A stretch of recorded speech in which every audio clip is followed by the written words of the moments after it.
The most recent study by the Dyslexia Association of Ireland, teachers are unprepared for dealing with dyslexia in the classroom, and 97% of teachers agree they need and would benefit from training on the learning difficulties. Sarah Haboubi is a learning diversity expert. Her pioneering new course aims to help teachers better understand how children with dyslexia learn. She joins us now along with Shane McCarthy, principal of St. Joseph's National School in Westmeath. You're both very welcome this morning.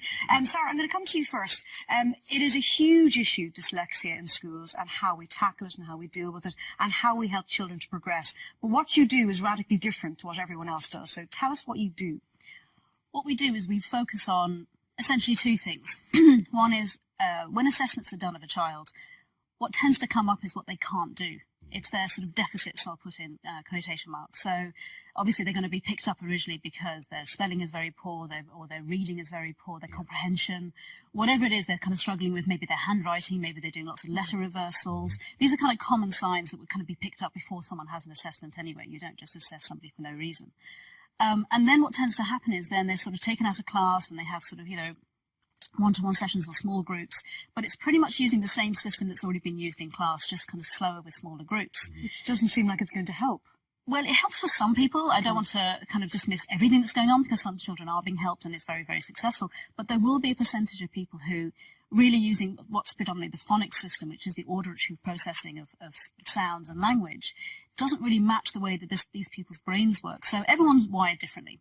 No two people will be wired the same, but you'll have a big percentage of the population whose brains are wired in a way that the way they're taught matches the way they learn. Yes. But for some people, the way they learn is not matching the way that they're taught. So what they tend to be doing is using much more of the visual right side of the brain.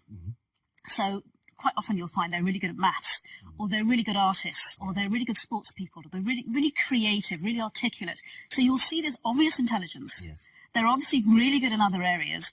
And yet something that seems so simple and so straightforward for most of us, sort of spelling and reading, it appears impossible for them. And it's not about working harder and doing more and drilling and spending longer and longer at it. It's about coming at it from a completely different angle. And what is that angle?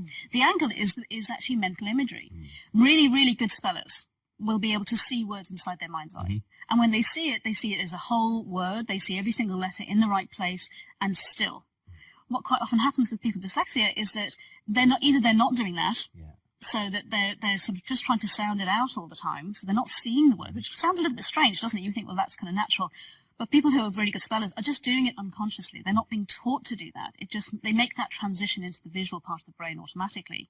These people are kind of getting stuck in the auditory processing part of it. And it looks as if there's a deficit then with the auditory part. Actually, what needs to happen is they need to start using their mental imagery. So we actually come in through the visual system. Okay. We also teach in a global way. So rather than in a linear step-by-step, so any of you who've got children, you know that it's the phonics, it's the letters, sounds.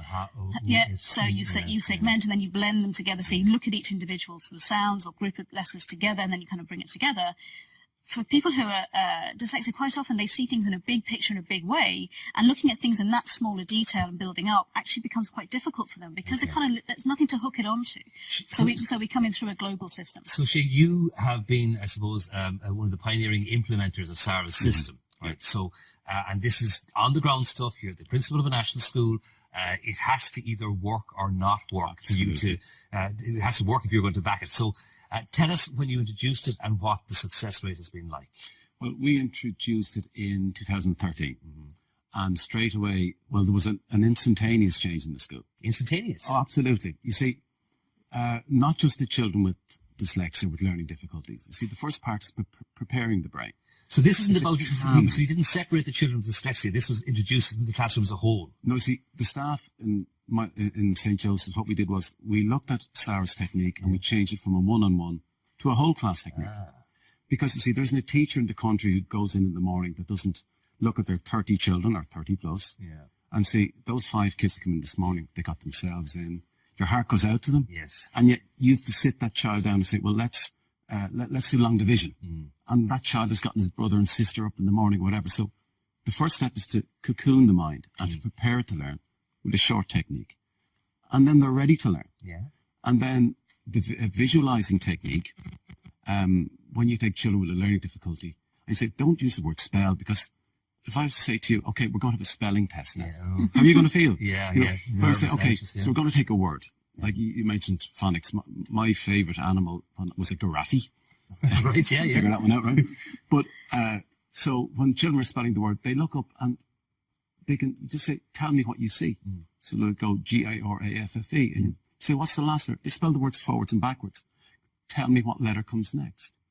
And they look up and they see it. So when I was in school, we were told the answer isn't on the ceiling, but you see all these kids and they're telling you what they Shane, see. have you found that it's a better learning technique across the classroom than conventional teaching techniques? No, you see, the way it works, it's another tool that you use. Yeah.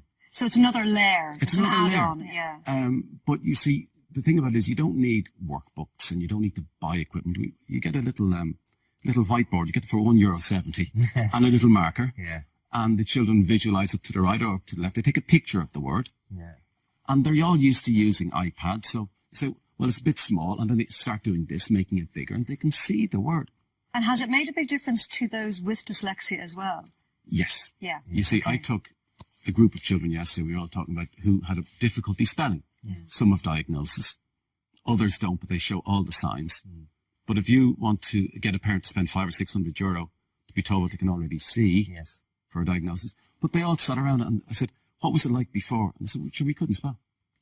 So the Department of Education has approved your technique now. It's Well, we had a what's called an EPV course, which is a summer training for teachers, and through Frobel Teacher Training College, which is now part of NUI Maynooth, I was working with them, and we submitted a course, and we got approval for that CPD course. Great. But that's only for the summers. Yeah. So sort of the next step really is to have this year-round available to schools, and again sort of through hopefully. But you're backing also of the very department. interested in empowering parents to be able to help their own children. Absolutely. So if there are parents watching now who know their child is struggling with reading or spelling or all of the above, pre-diagnosis or no diagnosis, what can they do? Can they learn your technique? Absolutely. How do they do that? They can come do my training. So it's a very short training. It's only 12 hours in total. okay, right? Which is really short Very when you short, think yeah, about, yeah. the impact that it's going to have.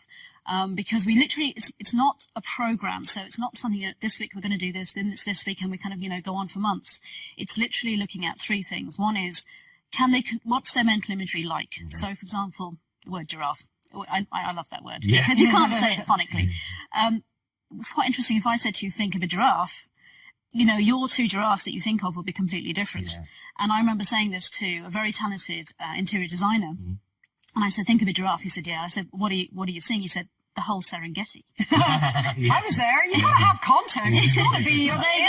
And I said, okay, that's really interesting, because I just said one word. Yeah. And what's interesting is because, we have we know people are thinking differently. We kind of know that. But until you start asking the right questions, you actually don't know how differently they're thinking. Well, Sarah, we'll put details of your course and how people can get in touch with you up onto our website. But I think there'll be a lot of parents who'll be very interested in contacting you. And Shay, congrats. Happy children make for a happy, productive school. So Exactly. well done. I'd love to see this in action as well, so we might come back to you again on this. Is very interesting indeed. And we should say, actually, later on, we're going to be speaking to Jo Malone, who's very famous around the world for her lovely perfumes. She suffered with dyslexia when she was in school as well. So, and this is the main thing, is actually the strengths and talents of people, and that's what we focus Focus on the the talents, positivity exactly. as opposed to the negatives. Absolutely. Okay.